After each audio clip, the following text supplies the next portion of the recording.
Welcome to In the Moment with Courtier Kuzan, where we inform, inspire, and motivate you to be a positive agent of change. On this thriving Thursday, we're glad you're back here in the studio with us. And we ask you to reach out to us through all of our social media at In the Moment with Courtier Kuzan. And also, go to our website at inthemomentwithcourtierkuzan.com. That's In the Moment, KORTIACOUSIN.com, to where we actually have a free gift available to you that go to the website. And also, if you missed any one of our live radio broadcasts, you can actually go to the bottom of the page on the home page and be able to get the live podcast and subscribe there. And, you know, it's amazing at how so many people are actually letting us know that, you know, the word is actually reaching them and they're actually being touched about it, and how God is just opening up so many doors. So continue to listen, continue to support. And for those of you that are listening right now, don't forget, call in to our local number at 318-484-2500 or reach out toll free at 877-464-2500. And, you know, we talked about on yesterday what makes a great leader, and it was supposed to be part 2 of that, but, you know, the Lord actually took me in a whole different direction with that, because it was about reaching some people that were in a desperate situation, it seems like, in their lives. So, you know, we're actually going to make that part 2 today of what makes a great leader. But like I said, we're just going to see how it goes and let it be free-flowing. So don't forget to call in with any kind of questions or any kind of comments. You know, I would invite you to actually put in your, you know, whatever suggestion that you might have. What does it take to actually make a great leader in your own mind? Have you ever actually had an example of someone that would be a great leader in your life? And, you know, we're going to kick it off by knowing the next point of knowing your team. Okay, so look, knowing your team, a lot of people, when you think about that, knowing your team, one of the first things that really pop into my mind when it says knowing your team goes into the realm of sports, okay? You've got to know the people, you know, the positions that they play. You have to know their strengths. You have to know their weaknesses. You have to know exactly what they're capable of, you know, the overall thing that, you know, what they can do. But then, of course, in the professional realm, you've actually got to know the person that's actually able to execute whatever your plan is. You know, people that can actually handle whatever it is, like your scheduling, making new contacts, those that can actually handle inventory and whatever it is. But then think about this, okay? What does it mean as far as like knowing your team when it comes to your personal life? Now, this is really important, really important. Knowing your team when it comes to your personal life, those that are there to actually help motivate you. Those that are there that seem like they're with you, but, you know, as soon as you are out of the picture, you know, they're doing things that actually sabotage your success. There are different people that we actually look at, and, you know, we really need to know exactly who it is that we're around, all right? And we know that exactly when I was raised, and we hear it all the time and ever so often now, that you know about, you know, those associations that we keep are really going to dictate how our lives are going to start taking shape. You know, when we keep those good associations, then guess what? Certain positive things start happening in our lives. You know, our outlook is a whole lot better. We start to see opportunities and everything out there. You know, mindsets are really pushed ahead, especially if you have people that are really goal-driven. When you're hanging around people that are goal-driven, then guess what? In turn, it's going to allow you to start becoming goal-driven. But when you actually hang around individuals that are all the time, well, you know, man, that works for someone else.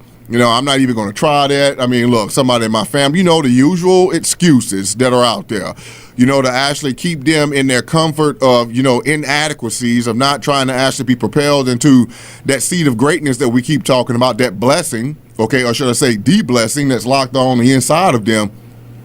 So many people have to validate why they are not trying to do better in their lives, you know, so that they can actually have like some type of self-assurance that, look, misery is great.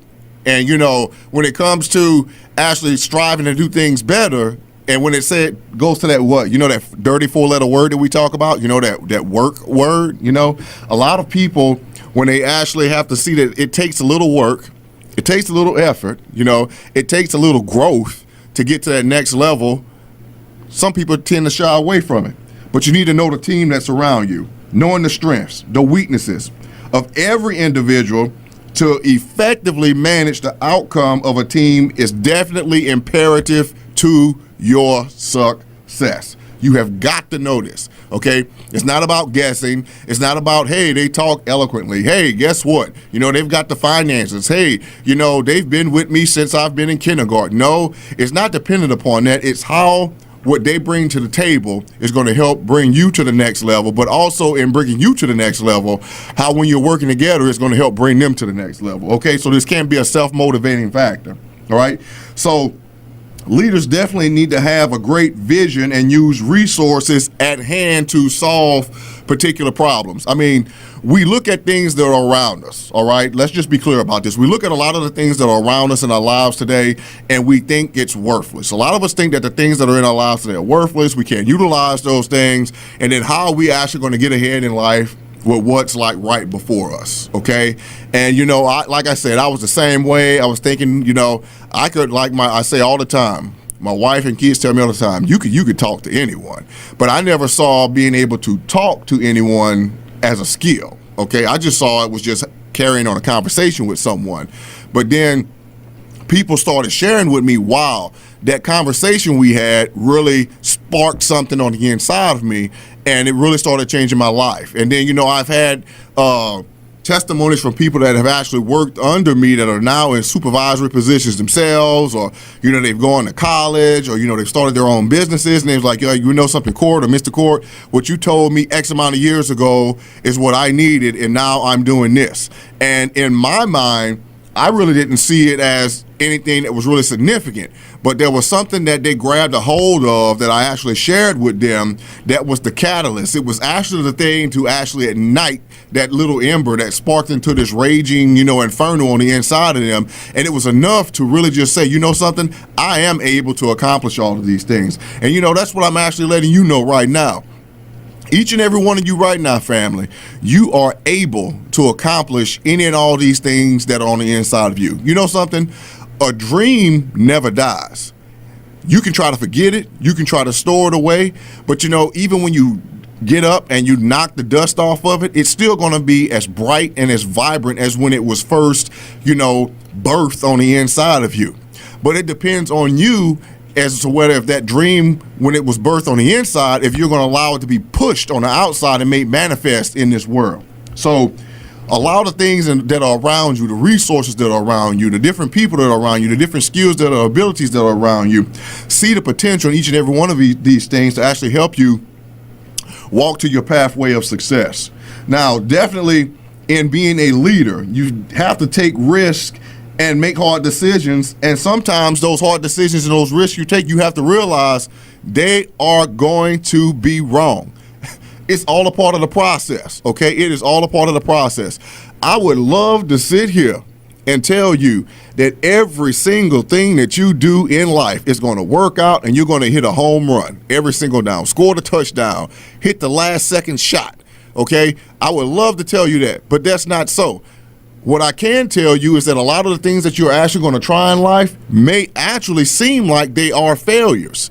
But when you get to that point to where you actually reach that level of success that you've actually been striving for, you're going to see that that's not actually failures that you've actually had, but it's actually ways that God has shown you not to go and do a certain thing. And, you know, a lot of you might say, wow, is there a way to fast track or, you know, streamline the process? Folks, no. There is no way to fast track or streamline the process, okay? It's like when you're growing up. There is no way for you to jump from being age 5 to jump to age 20. It just doesn't happen that way. It's a progression that happens, and when you go through a progression, you gain certain experience that you need to have as you go through life. And I mean, those are some of the most important qualities like of a real leader that work similarly in our professional and our personal lives. You have to have those up and downs. Okay, it's just like in our personal relationships. You're going to go through some rough times as far as like in your relationships. And I'm not just talking about someone that you want to have as far as like a boyfriend, girlfriend, husband or wife or something like that. Even when you're growing up, as far as like when you're a child, you know, when you're a mother, when you're a father. You're going to have those ups and downs, and you're going to need those experiences to actually help you as you go forward in whatever the relationship, you know, that you are carrying on with. Because why? It's going to sharpen your mental state. It's going to sharpen your awareness, and definitely it's going to allow your discernment to be key to look out for things that you may have done wrong initially that you may have to tweak later on, but in the long term, it's going to help make you to be the best positive agent of change that you can actually be. So it's very key and it's very valuable to you. Now, know that people are the keys to your success. You know, it amazes me at how so many people think I can do this all by myself. I can do this in my own strength. I don't need anyone else. You know, it's just that people are here to just bring you down. And, you know, we've already established there are people out there that have motivations that actually try to use you for their own benefit. But not everyone is like that. We cannot continue to group people all in the same category of one size fits all, one mindset fits all, one habit fits all. We need to know that people are actually the key to our success. And if you've read anything anywhere in the Bible, if you read anywhere through the Bible, you know that most people that have been raised up to a certain level of prosperity that God has raised up, there's always been a role to where they've had to stretch out their hand and help another. Family, you're definitely in your moment. Some key principles that we're having right here and some key principles that's actually going to make you make some hard choices in your life. But when we come back from break, we're definitely going to make sure that we get back into your moment. So look, guess what? Stay in your moment. Welcome back to In the Moment with Courtier Cruz, and we're talking about what makes a great leader. Part 2 on that today, finalizing and bringing it home. Folks, you can reach out to us on our local number at 318-484-2500 or toll free at 877-464-2500. And, you know, before we went into the break, we were talking about knowing that people are actually key to our success. And, you know, it was actually something that was, you know, I don't know, God actually took me back to where, you know, it showed me that a lot of the struggles that I had early on in my pursuit of, you know, being successful in the different stages, the different levels of success that God was taking me, is that, you know, I was raised up with the mentality that, you know, someone's always out to pretty much just use you. You know, I'm just going to be real with you. That's how I was raised. They're trying to get over on you, trying to run this hustle on you, this scam, whatever you want to say. All right. So it was always instilled in me that if someone says, hey, let me help you out with that some type of way, the first thing that you need to be thinking is, okay, what are they trying to get out of you? And in doing that, it hindered me from actually receiving a lot of things early on in my personal life and professional life that actually would have helped me to basically shortcut a lot of the tests and trials that I actually went through. And, you know, now that, you know, my eyes are really open to exactly that not all people are actually out there to try to actually use you for their own benefit. It's amazing at how these different doors have actually opened up to me. And I mean, that just keyed in my spirit just then, because some of you right now, you know, you're on the precipice of just thinking about, you know, it's almost like you're walking on this ledge, okay? And you're trying to make a hard life decision right now, but, you know, you had some people that asked for help to, you know, basically instill in you. Then, of course, you've had like things that happen probably at your place of employment to where you're trying to consider, should I take this promotion? I don't know. That's a lot of responsibility that's going to happen, but you're feeling leery in that position because a lot of the people that you've actually worked with, your peers that you call friends, you'd actually be a supervisor over them. But this is the key right now. Some of you right now that have this open door right in front of you, okay? You're looking at how the outcome is going to affect your friends or the people that you work with and how they're going to see you. But guess what? If they are truly looking at you as a person, as an example of helping you to get ahead in life, if they're truly happy for you, then what? They're actually going to work even more diligently for you if they're your supervisor. And then this is another point. If they don't, it's going to let you know that they were not true friends or, you know, the true people that said they were supporting you when you were like, you know, right there with them, quote unquote, on the bottom of the pile. But a lot of us, why are we missing out on these opportunities? Because we're so determined to, you know, keep this nice little connection with individuals that have no bearing on how far we rise up our ladder of success. I mean, it amazes me I've actually spoken with people when I was in the corporate world, and they were so concerned about what their peers thought and the people under them thought. They made decisions based upon that, and it hindered their progression in the company. But they didn't think, I thought it was common sense. Why are you making decisions on that particular level or in that particular field or arena, but you're not making decisions that are actually going to progress you and make, positive impacts and better, opportunities for your family, those people that the God has given you charge over? I mean, it amazes me in this day and age and how so many people are really concerned about looking good in front of others, instead of doing what's right to actually propel themselves towards their level of success. Why are so many people just bent, and I'm just going to say it like this, hell-bent on actually having this superficial facade of what it is to be successful? I mean, I see people, and I'm just going to bring it out because we're in that season right now, all right? For those that are on the sound of my voice, like I said all the time, and I'm not talking about anyone specifically, because it goes across the whole realm. But, my wife and I, we've called it, and I call it your 1 week, 2 week millionaires, okay? Because that's the mentality. Explain to me why people, when they get their tax returns, okay, why they get these 3, 4, 5, 6,000, however, whatever it is, their tax returns, and they get out there acting like they just won the lottery or something. I've seen them where they go, they get their tax returns, and they quit their jobs. And in case you didn't realize, when tax season is around, that's one of the biggest turnover times as far as out there in the workforce, because people get the mindset that they've become, they've arrived, they become this instant millionaire status in their own minds. They get these tax returns, and what do? They start hitting all the stores. I'm getting $100-something shoes. I'm eating out every single night. I'm buying this. I'm buying that. And every time I see individuals like that, I'm like, hey, have you put a percentage of, what you got back to your savings? Have you done this? Hey, I know you have good qualities. You want to do this. Did you actually apply for this particular course so that you can actually get new skills? All of these different things. And, the real thing, no, I haven't done that yet, but, I'm just going to take time to enjoy a little of this money. But what ends up happening? They tend to put themselves in a worse state than what they were before.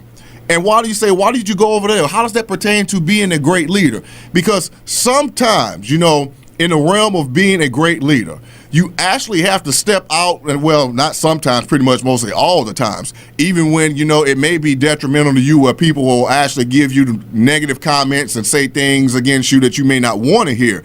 But sometimes as a leader, you have to be able to identify people that may not be in your circle of influence, okay, and be able to have enough strength, enough conviction, all right, enough integrity on the inside of you to actually be able to look at these people and say, look, you are leading yourself down a pathway of destruction in the habits that you have.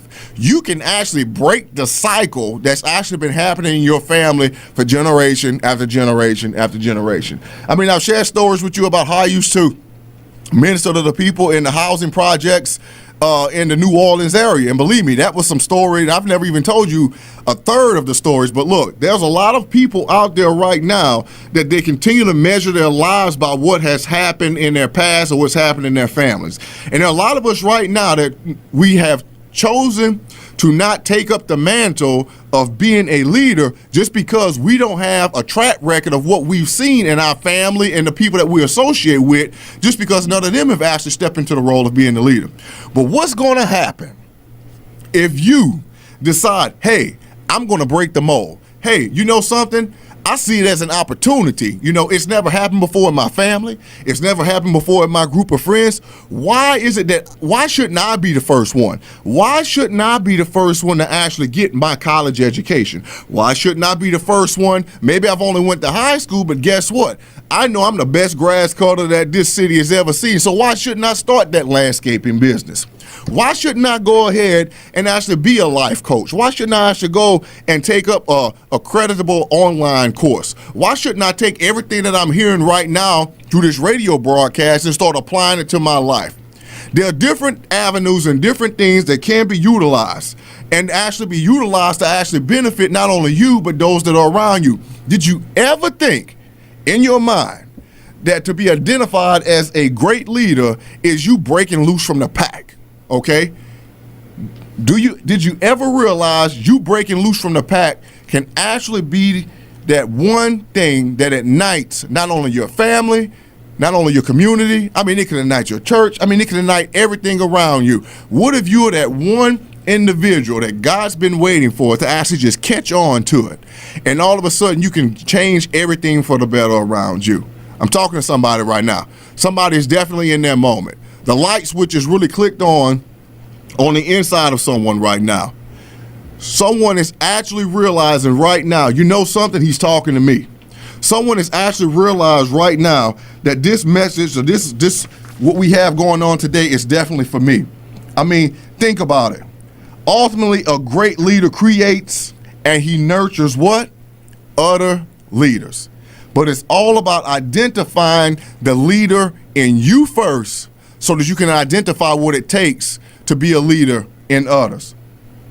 You're in your moment. You're right there in your moment. And I'm talking to you right now. You are definitely in your moment, because why? You're realizing that you are able to be that positive agent of change.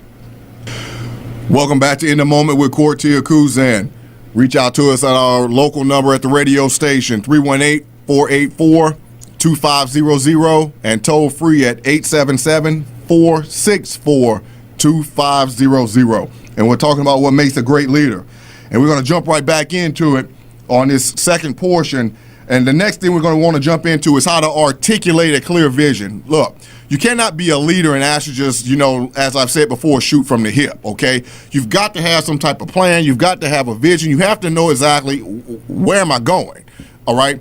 It's basically, okay, if you're on a football field and your coach just pops out there and team members are just standing around and they're waiting for the coach to give direction on how to actually practice and train for the upcoming game, and he's just looking at them like, okay, well, what are we going to do? I mean, what do you think that's going to do? Is that going to motivate the team?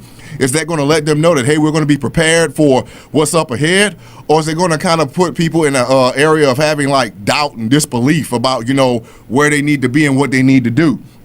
And I've seen that in so many different people's lives as far as like trying to articulate as far as like a clear vision.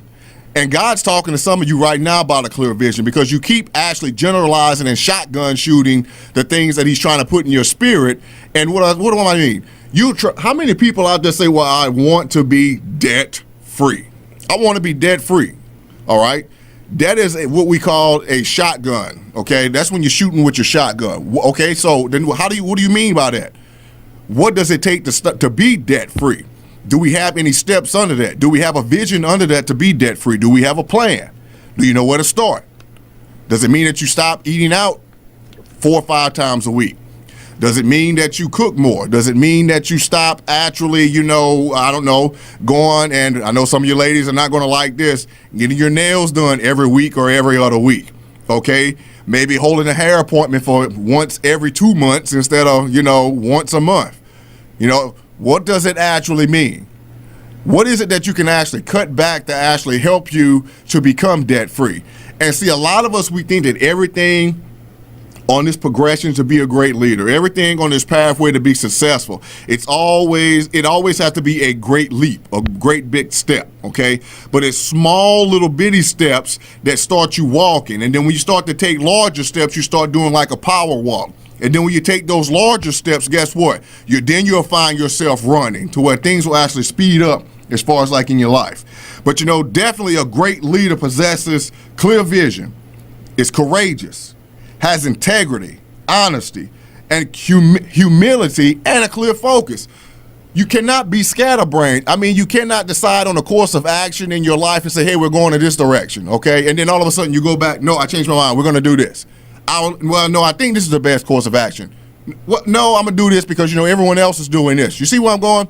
You have got to have a clear direction. You have to have a clear focus based upon where you are striving to get. I mean, it's like I said, you just cannot make this stuff up as you go. There has to be planning, okay? There has to be some direction in what you want to do. Now, we all want to do certain things and be certain things in our life. Say like if you want to take a vacation, hey, I'm going to take a vacation, this same time next year, and of course you say, I want to go to this particular point in time.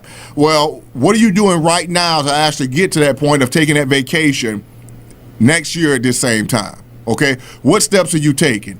And it seems like, oh, that's really easy. Okay, well, if it's really easy to take steps to get towards, saving up and doing what's necessary for that vacation, why can you not apply that same principle on a much larger scale to actually get you out of debt, to actually get you into starting your own business, to actually get you to, salvaging your marriage, salvaging all the relationships that you have in your life? Whatever it is, it's basically, folks, the same principle, but you're just tweaking it according to where you want to have that fix, per se, in your life, okay? And, great leaders help people reach their goals. I mean, and you're not afraid to actually hire people if necessary that might be better than yourself, and then you take pride in, the accomplishments of those people, and you help them along the way. I'm the first person that'll tell you, and I've said this to my wife many, many, many times, and a lot of you may disagree, but I can have someone that has, a master's degree sitting in front of me as far as, like, say, interviewing, okay? And then, of course, I can have someone that's got like 15, 20 years of experience, and, these people are in the same company working, and, they're applying for this position.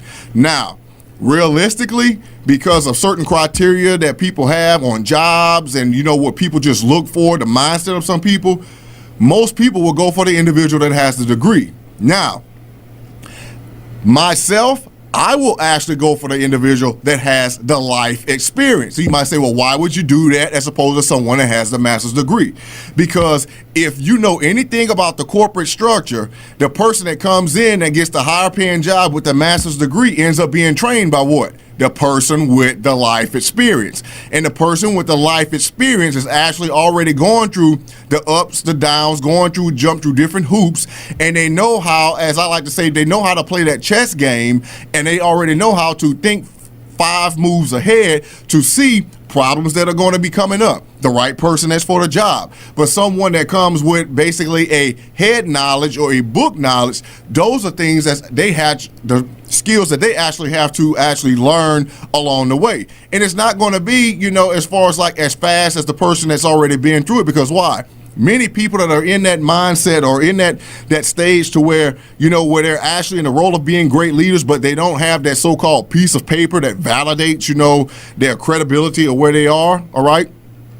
Those are people, or if you went to school, those are the people at how one teacher told me that, something, I love for each and every one of my students to be on the A honor roll. But, I don't say it like this or verbalize it to other teachers, but I really take special note of those so-called C+ students. And I was like, well, why is that? Because it just seems like those people that are those so-called C+ students, they always have this tendency to think out the box. And he says when they think out the box, it causes me to think out the box and stretches me. So I'm not saying as far as like people, if you're in that C level, state, don't stay there, okay? But keep that out-the-box mindset that you actually have, because your out-the-box thinking as a great leader is actually going to help someone, break their mold, break their shell, get out of that status quo of how they think it should always be this way. I've said to so many people, and I say all the time, when someone comes up to me and they tell me, well, we can do it either this way or we can do it that way. You know how you have that choice of, either A or B, 1 or 2, immediately because of how God has crafted me. If you tell me there's only 2 ways to do something, immediately my mind starts looking for an alternative route, an option C, D, sometimes a C, D, E, F, okay? Because as I tell my kids, there is no such thing as CAN''T. There is nothing. I always tell them, look, I don't have the answer and you're asking me, but the next question I always say, well, did you actually seek God and what you need to do to break through this plateau of where you already are?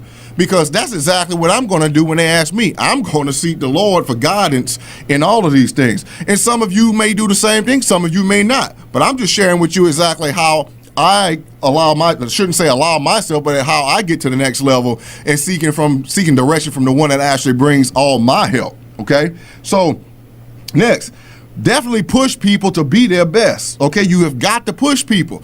And look, think about this. Do you think biblically? Okay, think about this biblically. Think about David. David was overlooked. You had Samuel that came to Jesse, and Jesse had all of these sons and put all of his so-called prominent, quote unquote, prominent sons in front of Jesse. The Lord's telling Jesse, telling Samuel, well, none of these are none of the ones that I chose. And so Samuel's like, is there anyone else? Do you have another son? And he told him about David. It's like, well, oh yeah, like an afterthought. Okay, David was an afterthought. Oh yeah, my son David who's tending the sheep.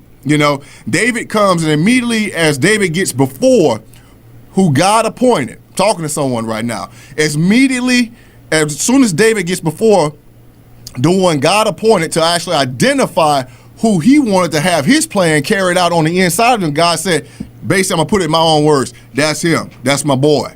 That's the one that's going to be the next king of Israel right there. And God has somebody that he sent to you to let you know, guess what? That's my boy. That's my girl right there. That's the one I want to be, the next business owner. That's the one I want to be the next teacher. That's the one I want to be to help kids that seem like they can't get out. That's the one I want to reach someone that may be in a desperate state of suicide. That's the one that I want to reach a family, okay, that may be going through this generational curse to where Satan is just beating everyone upside their head and they don't see a way of getting out of that. That's the one. Family, are you the one? Are you the one right now that God has selected? Are you the one right now that knows that you are in your moment to actually be grabbed? And I'm not just talking about guided towards your greatness, okay? Not actually be guided towards being a great leader. Not actually being guided towards being a success. Are you the one that's actually going to be that defining moment to when people look back in your family tree and they look down and when they get to your name, I'm not talking about anyone else, but when they get to your name, they're going to say, that was the moment that everything changed. That was the moment the mindset changed. That was the moment it seemed like everyone that seemed like we were dying every year in our family, that things started changing. That was the year we started our community started changing around. That was the year to where we got out of poverty, lack, and want. That was the year to where our children took that as an example from that particular relative, from that particular person, and they started changing their own realms of influence. Let that be the moment that God takes and utilizes to just transfer out into like just every single area of your life. And you need to serve a greater cause. If you seek to aspire to be a great leader and it's all about you, and we've mentioned it, oh my Lord, this world, this present day world that we live in, if you look at things on television, certain radio ads, and all of this trash that you see, as far as like when you go in the grocery store and the checkout, and they have all of these crazy magazines trying to tell you about this one in conflict with this, and this one with that, and this one sleeping with this, and doing all of that. And I watch people, and they literally just sit there, and they turn, and they start reading all of this stuff, and putting this on the inside of them, nourishing, or should I say, causing their spirits to actually upchuck instead of feeding them, your spirit, the right thing. But what is the greater cause that you're serving? Okay, what is motivating you to be that great leader? Because, great leadership is actually determined by one's periodical blend of personal humility and unparalleled will to others to actually lead them in service of a greater cause than themselves. You have got to see what's on the inside of people to help unify them, to lead them into a greater cause. Now, I've said before, you being that change, as far as like in your community, you being that change. You may be in a situation right now to where individuals aren't doing what's right. Okay, in your community, you may not be doing what's right. But what happens even in that situation where people look before they do anything, they ask you, what do you think about it? And based upon what you say is what the entire group's going to do. What happens if you actually just grab hold of what I'm telling you right now? And actually say, you know something, I'm going to make up my mind. I know it's going to be hard in the beginning, but I'm going to make up my mind and be that positive agent of change and start guiding that group. What happens instead of you actually taking away and being a hindrance to where you actually start uplifting people and people start to draw from that? And the example, continual example that you have is what's actually going to change things for the better in your surroundings. What's going to happen when you make that choice? What's going to happen when you make that choice? Folks, you're in your moment. And when we come back from break, we're going to wrap this up. And we're definitely going to make sure that you realize what it takes to be a great leader. Welcome back to In the Moment with Quartier Kuzan. And we're talking about what makes a great leader.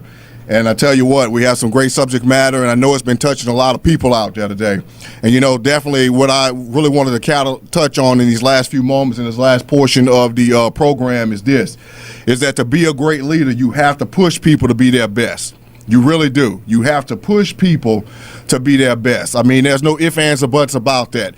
If someone, this is what you're striving for to be a great leader. This is what you're striving for to be an example, to where your fruit's going to speak more for you than the words that are coming out of your mouth, okay?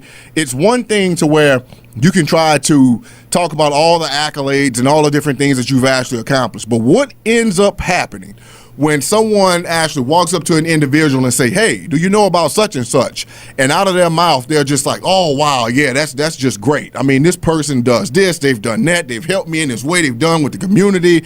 I mean, they give monies to help, these organizations, and it goes on and on and on and on and on.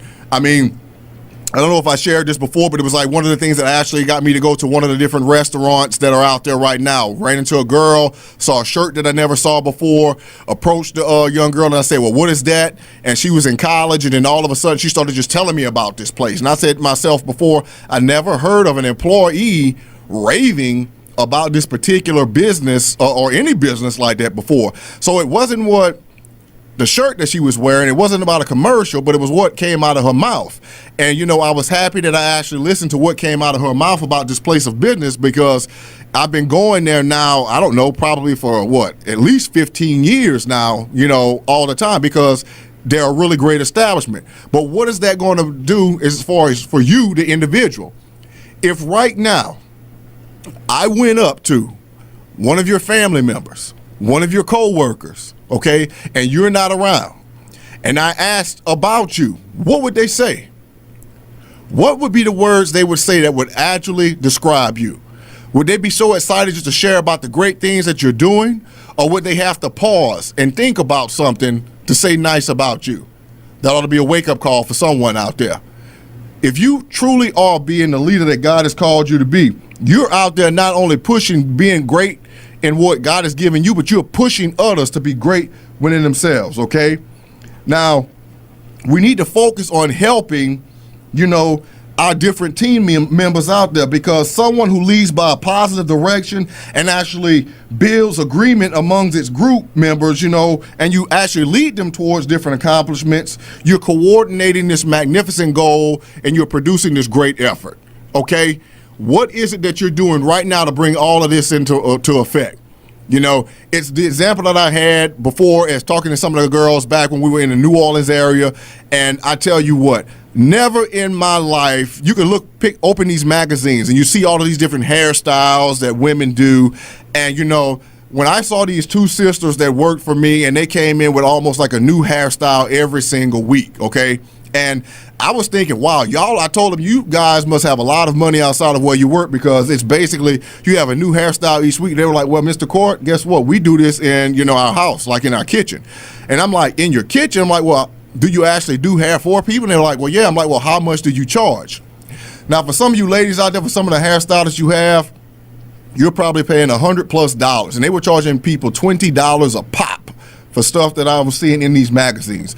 But I kept encouraging them, kept instilling in them, because they didn't think they had the necessary head knowledge to actually go to school to get the license to charge the higher payments. But they did during the entire course when I was working with them. And, I would love to know what's going on with them now. But, the last story, when I actually checked in with them, they were actually finally charging those $100-something prices. But guess what? They identified that blessing, that seed of greatness on the inside of them that we think is so common, and they utilized it to start in a joint venture into a business. And I pray that they've actually taken it to the fullest extent, and they have multiple locations right now. But guess what? It's focusing on how you can actually help the different team members, all right? And definitely do not lead by force. Don't force people to try to go into a realm of greatness. If you identify greatness in someone and you see that they may have taken a step towards it, Amen, praise God. Grab them by the hand and lead them according to how far they are willing to be stretched in the beginning, okay?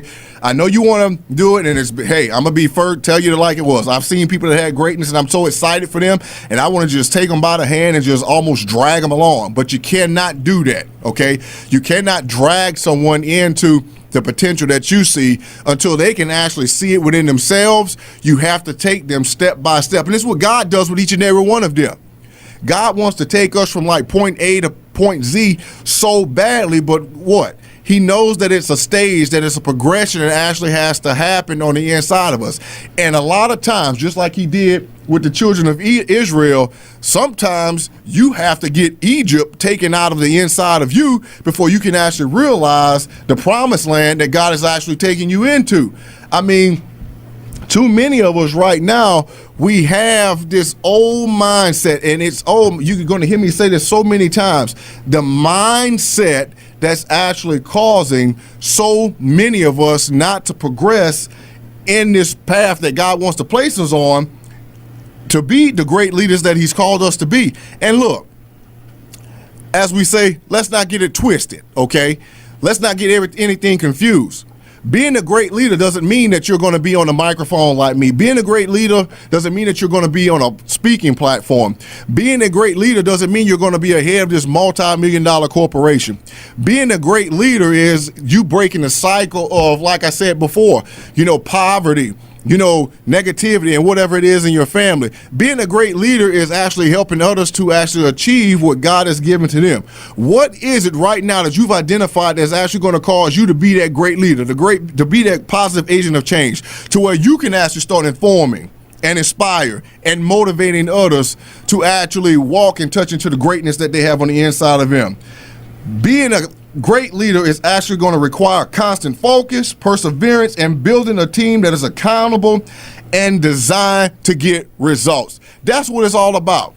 Are you going to bring about the results that are implanted, that have been sown on the inside of you? Are you going to bring forth the harvest that God has planted on the inside of you? Are you going to realize the full potential that's been inside of you from the beginning, but may have been laying dormant? Family, you're in your moment.